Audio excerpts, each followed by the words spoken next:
नमस्कार, मैं प्रियंका और आप देख रहे हैं न्यूज़ फ्रेम। आज भाजपा कार्यालय में एक बैठक रखी गई जिसमें तमाम नेता मौजूद थे और इस बैठक में बहुत अहम फैसले लिए गए, जिसके बाद एक प्रेस कॉन्फ्रेंस आयोजित किया गया। आपको बता दें, इस बैठक में इसकी अध्यक्षता हटिया विधायक नवीन जायसवाल किए। उन्होंने क्या कुछ कहा है, आइए हम आपको सुनाते हैं। आज हमारे नेता प्रतिपक्ष और प्रदेश अध्यक्ष जी की अध्यक्षता में बाबूलाल जी के निर्देशानुसार विधायक दल की बैठक हुई और कई ज्वलंत मुद्दे झारखंड के परिप्रेक्ष्य में हैं और झारखंड में भी हम लोग महसूस कर रहे हैं कि जो स्थिति उत्पन्न हुई है और कांग्रेस जेएमएम आरजेडी की जो सरकार है, ये विकासमुखी काम पर फोकस्ड कम है और नाम बदलने पर विश्वास ज़्यादा है। हाल के दिनों में हम लोगों ने देखा कि विश्वविद्यालय श्यामा प्रसाद मुखर्जी का नाम बदल के उसको नाम बदलने का काम किया गया। अभी हम लोगों ने देखा जो झारखंड के निर्माण में जिनका अहम भूमिका थी, जिस खुली झारखंड में हम लोग सांस ले रहे हैं, अटल जी का देन है और आज झारखंड हम लोग को प्राप्त हुआ है। और उनके नाम पर अटल क्लिनिक पूर्व की रघुवर दास की सरकार में हम लोगों की शुरुआत हुई थी और सरकार नई योजना लाती और नाम रखती तो हम लोगों को खुशी होती, लेकिन दुख इस बात का है कि झारखंड के निर्माता पूर्व प्रधानमंत्री अटल बिहारी वाजपेयी जी के नाम पर जो अटल क्लिनिक था, उसका नाम बदलकर मदर टेरेसा क्लिनिक रखने का जो काम सरकार ने जो निर्णय लिया, ये दर्शाता है कि सरकार अटल जी या हमारे श्यामा प्रसाद मुखर्जी का अपमान नहीं कर रही है, वैसे महापुरुषों का जिसका इस देश में और इस देश के लिए योगदान रहा, उनका अपमान करके और मदरसा से टेरेसा तक का सफ़र तय करना चाहती है। ये राजनीतिकरण के तहत जो अटल क्लिनिक का नाम बदलकर मदर टेरेसा क्लिनिक करेंगे और गांव देहात में हम लोग देखते हैं, समझते हैं कि वहाँ पर जो मरीज आते हैं, कोई खांसी है, बुखार है, और एक धर्मांतरण का एक रैकेट चलाने की योजना है, चाहे वो चंगई के सभा के माध्यम से हो या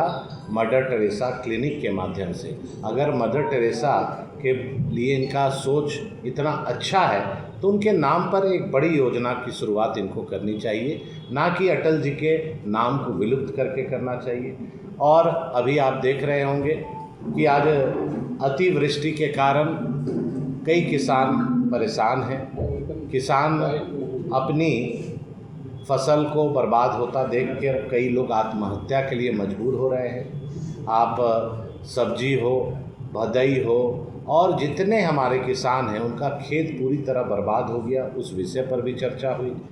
विस्थापन को लेकर अगर देखेंगे कि रिम्स 2 में किसान का ज़मीन लेने का जो योजना बनाया है, उस पर भी कई चर्चा हुई। लॉ एंड ऑर्डर पर चर्चा हुई, नगर निगम चुनाव को लेकर चर्चा हुई। कई ऐसे मुद्दे हैं जो झारखंड की ज्वलंत समस्या है। आज जो स्थिति बनी है झारखंड में, उसमें विपक्ष की भूमिका में भारतीय जनता पार्टी और एनडीए पूरी तरह एकजुट होकर जनता की आवाज़ को मुखर तरीके से रखेगा। चाहे सीजीएल का मामला हो, चाहे जेसीसी का मामला हो, चाहे जेपीएससी का मामला हो, जो छात्र हित में जो 2024 में चुनाव हुआ, एग्ज़ाम में जिस तरह से लीपा पोती करने का सीआईडी के माध्यम से काम हो रहा है और सरकार और सीआईडी को ये पता है कि इसमें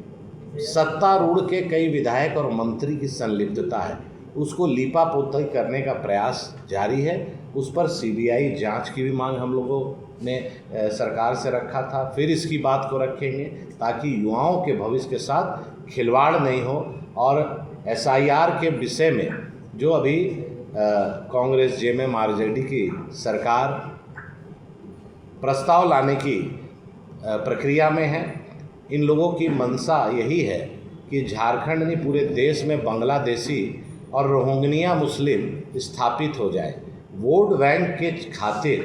देश की आंतरिक सुरक्षा का भी इन्हें ध्यान नहीं है। तो हम लोग यहाँ के जो स्थिति है, जो लैंड जिहाद चल रहा है, लव जिहाद चल रहा है, अब वोट जिहाद के खातिर ये जो प्लानिंग हो रही है, इसको किसी कीमत पर हम लोग होने नहीं देंगे और चुनाव आयोग निष्पक्ष जांच करे। इसके लिए भारतीय जनता पार्टी पुरजोर उनके पक्ष में रहेगी और ये सरकार जो नहीं कराना चाहती है इनके विरोध में रहेगी। का यही विचार है कि इस तरह की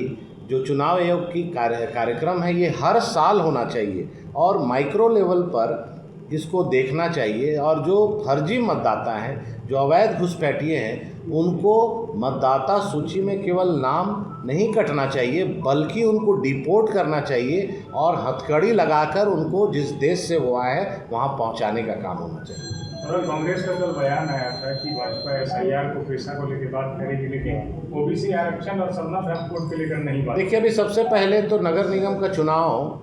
आज OBC आरक्षण को लेकर ये चल रहा है, अभी तक सर्वे नहीं हुआ है, कई जगह सर्वे अधूरा है और बहुत कांग्रेस JMM RJD पिछड़ों की वकालत करती है। तो मेरा मांग सदन में यही रहेगा कि जो आप 27% आप देना चाहते हैं, सबसे पहले नगर निगम का चुनाव में आप पिछड़ों को 27% आरक्षण दें, उसके बाद चुनाव करें।